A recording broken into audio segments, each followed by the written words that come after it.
Hello friends, welcome back to my channel. সবাই কেমন আছে? চলে এসেছে একটা শর্ট ব্লগ নিয়ে। মানে শর্ট ব্লগ বললাম এই কারণে, কারণ ভিডিওটা বেশি বড় হবে না, হয়তো 2 থেকে 3 মিনিট হবে। তো সেই কারণে নিয়ে চলে এলাম একটা শর্ট ব্লগ।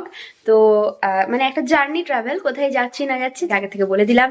আর আমি যাব কিরকম করে জ্বালাচ্ছে, মানে আমার এই ট্যুরটা একটু লং ট্যুর হবে, অনেক দিনের জন্যই। তো আমি আপাতত একা যাচ্ছি, তো সেই জন্য দেখো আমাকে ছাড়ছে না, আর আমারও একে ছেড়ে যেতে খুব কষ্ট হচ্ছে। কিন্তু কি আর করবো। তো আমরা কোথায় যাচ্ছি, কে কে যাচ্ছে আমার সাথে, কে কে থাকছে, মানে আমার বাড়ি থেকে আমি একা থাকছি, আর আদার্স কে কে থাকছে সেটা তোমাদেরকে আমি ভিডিওটা দেখলে তোমরা অবশ্যই বুঝতে পারবে। তো চলো ভিডিওটা তোমরা দেখতে থাকো, টাটা। তো ফ্রেন্ডস দেখো কি অন্ধকার, আমরা স্টেশনে মাছ হাঁটতে এসছে। কি অন্ধকার চারদিকটা ঘুটঘুটা। তো চলো আর কে কে যাচ্ছে তোমাদেরকে দেখাই। তো দেখে নাও এখানে কতজন আছে, আর এখানে অনেকটা অন্ধকার, তো সেই কারণে দেখাচ্ছে না। তো আমরা এখন ট্রেনে উঠে গেছি, এরপর আমরা সোজা যাচ্ছি যেখানে যাবো, সেটা এখন সারপ্রাইজ রইলো। এ মাওবাদীর মতো লাগছে আগে।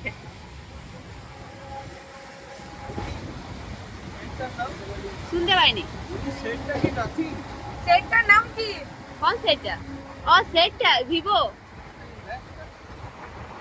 তারা আমার কভারটা দিয়ে আছে না, ওই জন্য এরকম লাগে।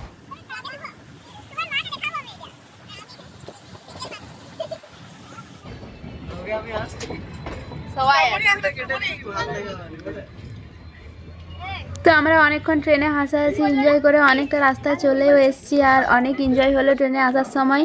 তারপর এটা কি স্টেশন তো ঠিক জানি না, নামটা অত দেখিনি। তো তারপর খুব খিদে পেয়ে গেছিলো, এখন খাওয়ার পালা। এই খাবারগুলো বার করো, সব খাবার বার করে খাতে। সবাই আলাদা আলাদা বিভিন্ন রকম খাবার এনেছিল, কেউ এনেছিল পরোটা, কেউ লুচি, কেউ মুড়ি। তো সবাই সব খাবারগুলো খাওয়া দাওয়া করে পরে আমরা পৌঁছে গেছি হাওড়া স্টেশনে। তো এখানে এত ভিড় দেখো, ট্রেনের মধ্যে দেখাই যাচ্ছে। আর সেরকম আমাদের এত এত ব্যাগ হয়েছে, তো আমাদের হাঁটতে হাঁটতে তো অবস্থা খারাপ হয়ে গেছিলো। এত এত ব্যাগ নিয়ে পরে, আর ব্যাগগুলো সেরকম ভারী ছিল। তারপর আমরা ব্যাগগুলো এক জায়গাতে রেখে পরে জড়ো করে একটু রেস্ট নিলাম। তো দেখো আমাদের কত ব্যাগ হয়েছে। তো তারপর আমরা যাব আরেকটা জায়গাতে, তো মানে যেখানে আমাদের যাওয়ার কথা, তো সেখানে যাব। তো তোমাদেরকে সেটা তোমরা ভিডিওটা কন্টিনিউ দেখতে থাকো। তারপর চলে এলাম আমরা হাওড়া ব্রিজের কাছে, মানে স্টেশনটা পেরিয়ে যে ব্রিজটা আছে, দেখো ওখান থেকে ব্রিজটা কি সুন্দর লাগছে। আর এখানে কত মানুষ, কত লোক। এই নিয়ে তো আমার সেকেন্ডবার মনে হয় কলকাতা আসা হলো, মানে কলকাতা ঠিক না, হাওড়ায় এসেছি।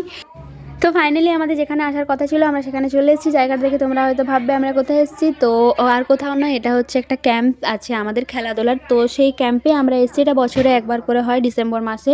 তো সেই কারণে আর এখানে ফোন অ্যালাউ নেই বলে আমি তোমাদেরকে পুরো কোনো ভিডিও করতে পারিনি। তো এখানে সব রকম খেলাধুলা হয়, দেখতেই পাচ্ছ আমি ওপর থেকে লুকিয়ে ভিডিও করছি। তো যাই হোক, বেশি কিছু করলে কারণ স্যারগুলো ওখানে দেখলে আমাকেই বকবে।